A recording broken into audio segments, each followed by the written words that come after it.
The best leaders I've worked with share one thing in common. They have done the hard work of understanding themselves, not just their business. Now, today's guest sold his last company to Salesforce, wrote a book on the intersection of inner work and outer success, and now builds the tools and communities to help other leaders do the same. My guest today is Scott Britton. Scott is an entrepreneur, author, and community builder. He is currently the co-founder and CEO of Conscious Talent, host of the Evolution FM podcast, and author of the incredible book, Conscious Accomplishment. So I hope you enjoy today's episode as much as I did. What does it truly mean to be a leader? Welcome to The Executive, a podcast that highlights the career journeys, struggles, successes, and day-to-day experiences of leaders. I'm your host, Dr. Benjamin Ritter, bringing over 10 years of experience as a leadership and career coach, L&D consultant, and healthcare executive. My mission is to guide leaders towards creating a career they can love. Thank you for listening. Now let's hear from the executive. This idea of inner work, Scott, I loved your book and I resonated deeply with it. And I was actually in Tulum for a wedding when I was listening to, this kind of Mark Andreessen talk about how successful people shouldn't reflect on themselves and their lives. That self-reflection. I think he also talked about, I think what was really stood out to me, and I'm not proponent of drug use or anything like that, but I thought it was a really interesting point. He was like, founders and entrepreneurs shouldn't take ayahuasca because it makes them not care about making lots of money and growing their company and deciding that life is living on a beach and enjoying themselves. He's like, founders should focus on building their business. Like, that is the most capitalistic thing somebody can say. Totally, man. So, yeah, man, I just want to give that to you. I just want to serve this idea and this thought to you that I just had when you were sharing that, and just reflect for me for a moment, like what comes to mind. The first thing that comes to mind is there's many ways to skin a cat. There's absolutely entrepreneurs, CEOs out there that don't give a damn about looking inward and being reflective. And there's also people that's been the biggest part of their life. I mean, Steve Jobs was a very, very spiritual man who's arguably built one of the most iconic companies of all time. And and so I think blanket statements like that are silly. And when it comes to what Mark's pointing towards, I think it's just comes back to like, what are you seeking for your life? If and why do you even want to build a massive company? And what I found behind a lot of those type of desires and aspirations, at the end of the day, it's usually about somebody wanting to feel a certain way. And that's what I found in my own pursuit, which was, I wanted all the things in terms of the sick company and the beautiful girlfriend and lots of money and all that stuff. And at the end of the day, it was all to feel a certain way and really have a consistency of that feeling. And I think that there's actually just a much more direct way to do that. And that has a basis in looking inward and working directly on your inner world. And so that's how I would challenge it. And I would even say, you know, this may not be the case for everyone, but I do think there is some type of arc with introspection and inner work where in the beginning, you actually probably are a worse entrepreneur or CEO. Like when you first start doing this stuff, like there's this like, whoa, my whole world is destabilized and things aren't the way that I thought they were. And I have all this shit I got to work through. And all of a sudden, like hawking metrics might not be the most interesting thing in your life. But there is a phase beyond that where I actually think that expanded awareness and self understanding makes you a much more effective person in the world. Hmm. And then reflecting back to leadership training I was doing once, and I was talking about some of this stuff because a lot of what I focus on is self leadership first. Self leadership, lead yourself, and you can lead others. And he raised his hand, and it wasn't like a negative comment. It was more of like a like a light bulb, kind of. And he was just like, "This seems kind of soft." It was like, yeah, the moment and a lot of the clients I work with, they come to me because they are questioning life, right? Questioning themselves, questioning their leadership. They're stuck in doubt. And I think that's, as you said, the kind of that arc. There's a certain aspect of self-development that requires you to believe that something is not right, that something is off about yourself. And a lot of people get stuck there before kind of moving past it, developing, growing. And what have you noticed? And I wonder if this is a relevant question or not, but it came to mind. What is different about the leader that gets stuck in the I'm on this journey of self-development, but they get stuck on the like in the negative frame of the journey instead of the positive frame of like instead of like I'm not enough, so I'm not enough. It's I'm not enough, but life is about not being enough and like kind of growing into that self-actualized version of themselves that is able to balance the inner work and the professional work.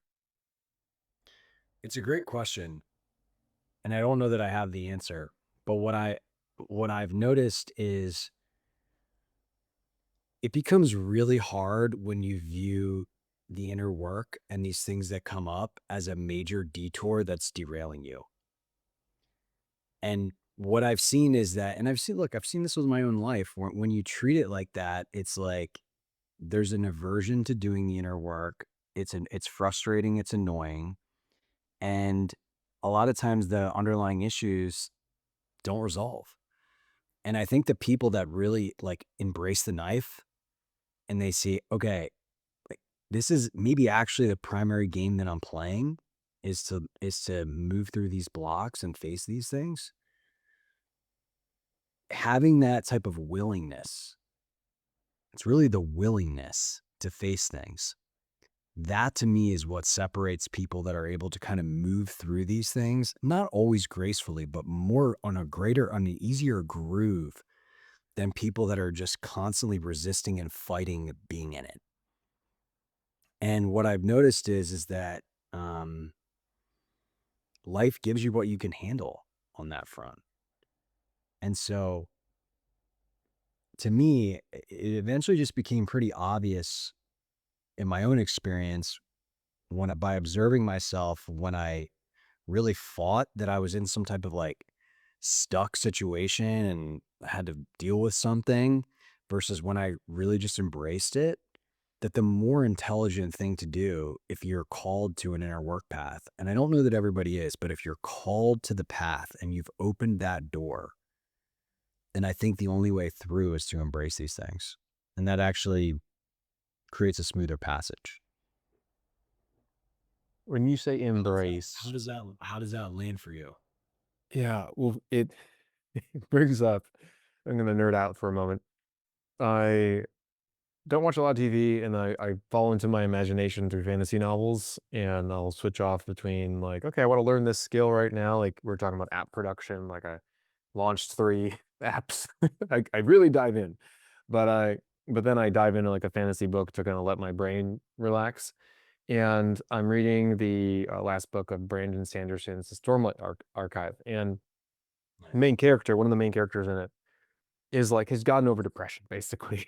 But he's, like he's doing the inner work, and he's helping other people do the inner work, but he's constantly battling, like, he's accepted that I have these negative thoughts, but I'm not gonna let these negative thoughts control me, and it's a really the author does a really great job of highlighting that inner work is not something that you're just gonna flick a switch and you're fine. Like, it's something that you actually have, committed to and accepted to, like, go on a different path and have a different lens, different frame on the world around you, a choice to show up differently in your day to day.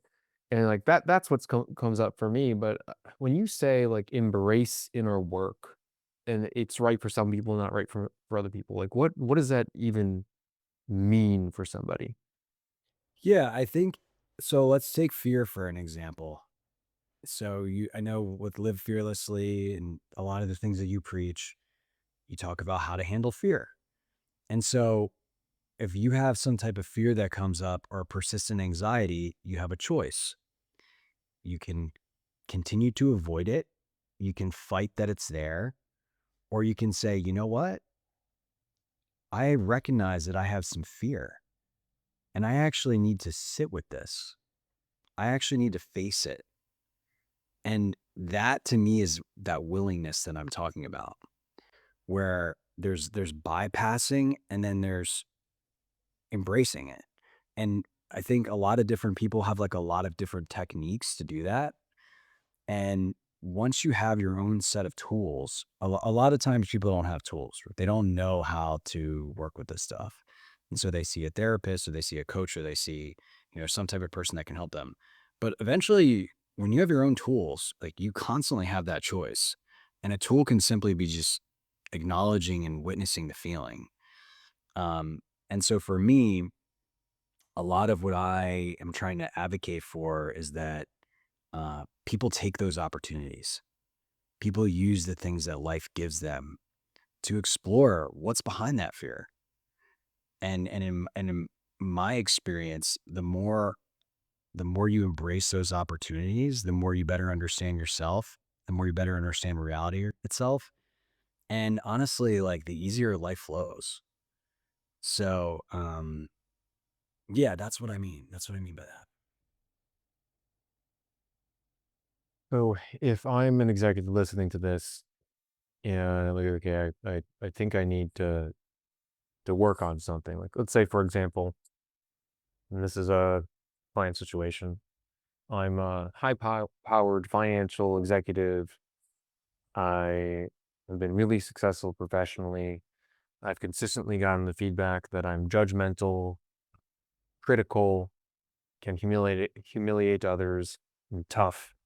And I've been passed over for my next position multiple times because people just don't like working with me. And so if I'm going to embrace the inner work, that means that it's like, okay, I need to pause and explore that reaction and the emotions that happened before, during, and after that reaction. And maybe even explore the goal that I have to even move upwards in my career. Is that kind of what you're referring to? I think that's a great example, right? So if I was that executive, the next time I felt that inner like urge, right? When somebody does something that triggers me, I would try to see if I could first pause before taking action and set aside some time to look at that. Set aside some time to explore what's behind that. What am I really angry about?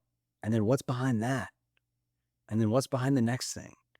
And my experience has been is that usually whatever's bothering you isn't the them thing. It's not a whatever's outside you happening. It's something inside of you. And so that's really when I say the word self-discovery, it's really about discovering what aspects of yourself those are. And there's a lot of people that frankly don't want to go there. And there's a lot of executives that have said that will say, well, I'm really successful and I've had all the success doing it this way. And so why am I going to start doing this other thing that takes time and is kind of uncomfortable and is a little bit of a pain in the ass? Well, sometimes life shifts and you don't have a choice anymore. And that's what I meant by like, if you get the call to the inner work, it seems like there's some kind of, uh, I don't know, algorithm of reality or something where a lot of people can avoid this for a long time and everything goes well. But at a certain point, things might stop going well. And as you cited, it's at that point when things aren't working, where you're doing the same thing over and over again and all of a sudden not getting the same results, that a lot of people get caught on this path. And once you get on the path, the same stuff that you did before isn't the way out. For me, it's been a process of going inward. Mhm. When you say something like, "Sometimes you just don't have a choice," it's kinda like life just life happens. So, it could be health, it could be a layoff, it could be a relationship, it could be, um, a friend close, something happens to them. I imagine is that kinda like what you're referring to then where life happens, it Yeah, kind of I mean, forces that? I never I've been on this deep inner journey for about 8 years, and I've been a meditator for about 14 years. And I never had any inclination to do any of this stuff. And it always seemed like some external circumstance pushed me this direction. I started meditating because I started losing my hair at age 24. And the only way to chill my stress out and not have alopecia was to do stuff to calm myself. And that's how I found meditation. And with this consciousness stuff, like I was super unhappy though my life looked perfect. And that pushed me to do plant medicine. And that kind of opened my eyes to a whole other world. And so I think I, I don't think if everything is going well in someone's life, they're inclined to go on this path because it goes against societal conditioning. It's Mark Andreessen, right? He's a perfect example. Everybody's killing it. If you want to kill it, do this. That's how you're going to be happy. That's how you're going to make the money. That's how you're going to get the sick house, like all the things. And, if you're winning in that game, then why would you choose another game? And this to me is where I personally do believe there is a divine orchestration to our lives that is pushing us to where we want to, where our soul, our higher self, whatever it is, whatever you want to call it, where we wanted to go in this lifetime.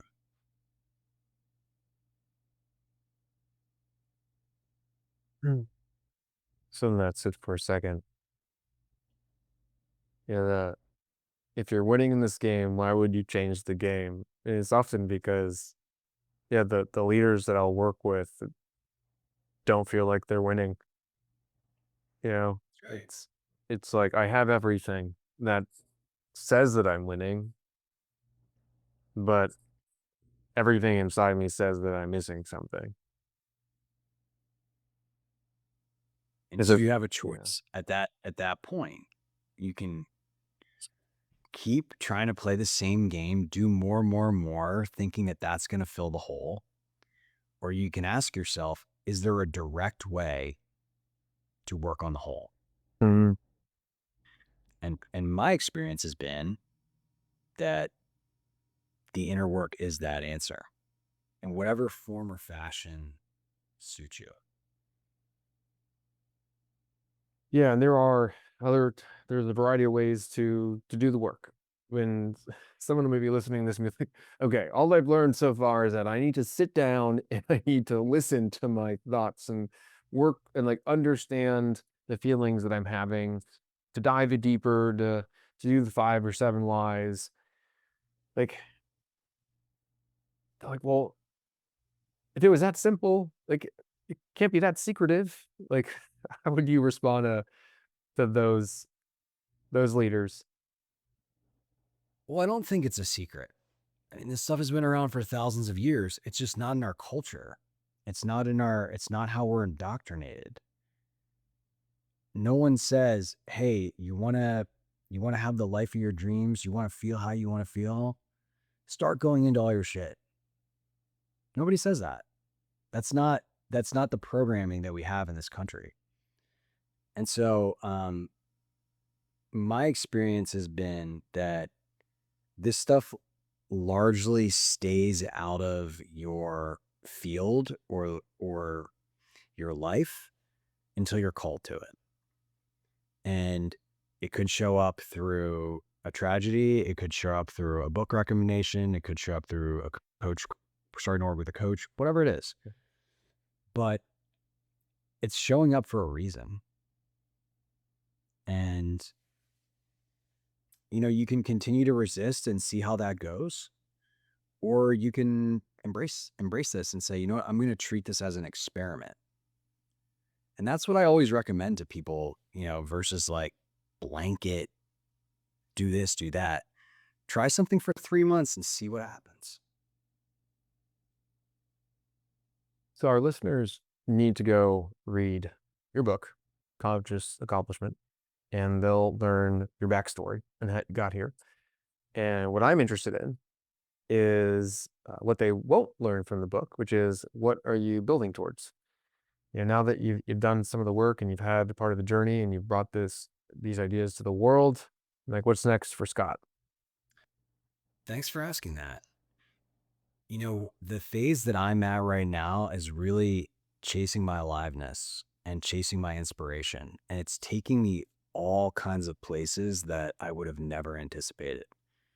And so I have a business called Conscious Talent. It's a recruiting firm that finds founders, entrepreneurs, leaders who are into this inner work or into self-awareness and growth and are looking to find people that are not only good at their job, but also value this as well. And my experience has been when you have an executive team, managers, just people at your company that see the world the same as you and can hold both the inner and the outer, it just changes how you can run your company.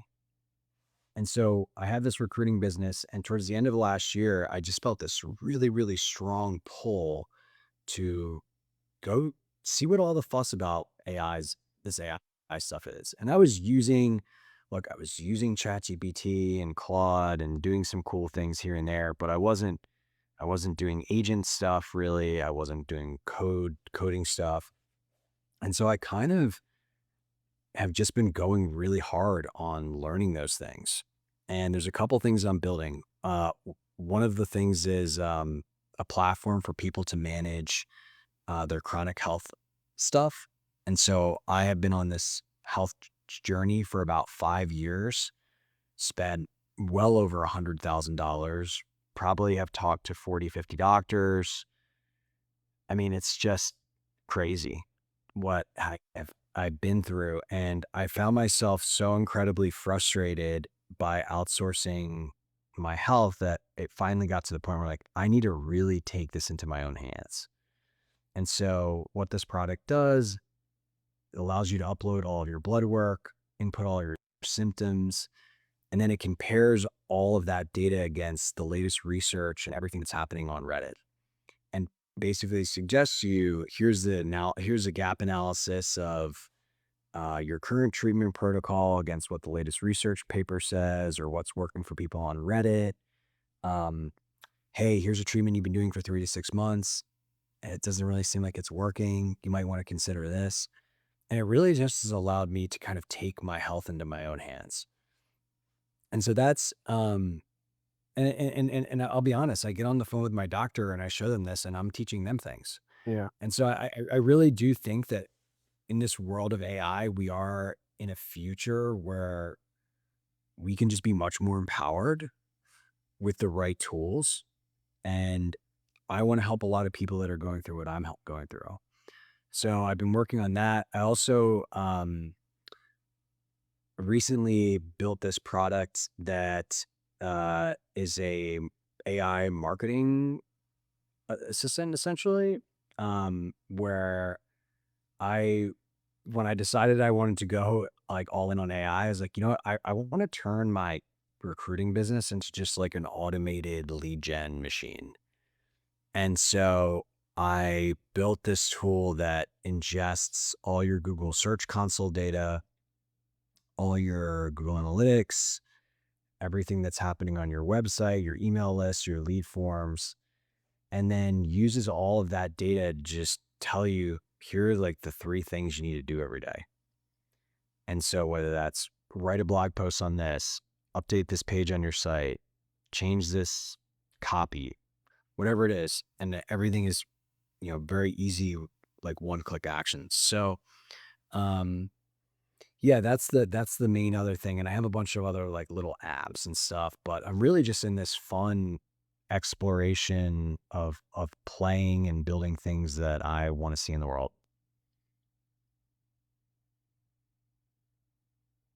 There's something really, I think, unique that the ability to create, like, okay, and I was thinking about this a lot because I've found inspiration. My fiance's unbelievably inspired, like, 'cause for the first time in like a decade, and then my social network also.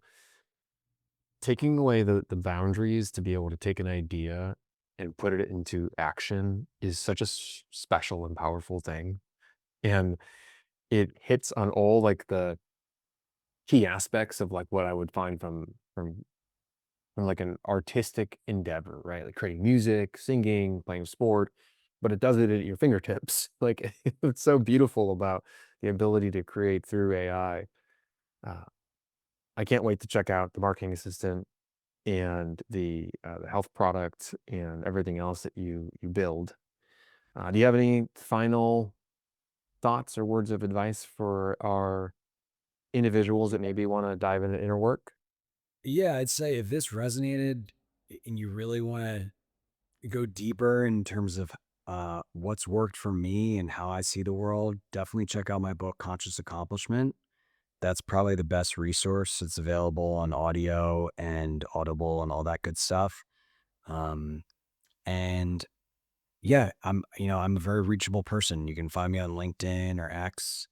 Would love to hear from you, and I'm very grateful for this opportunity.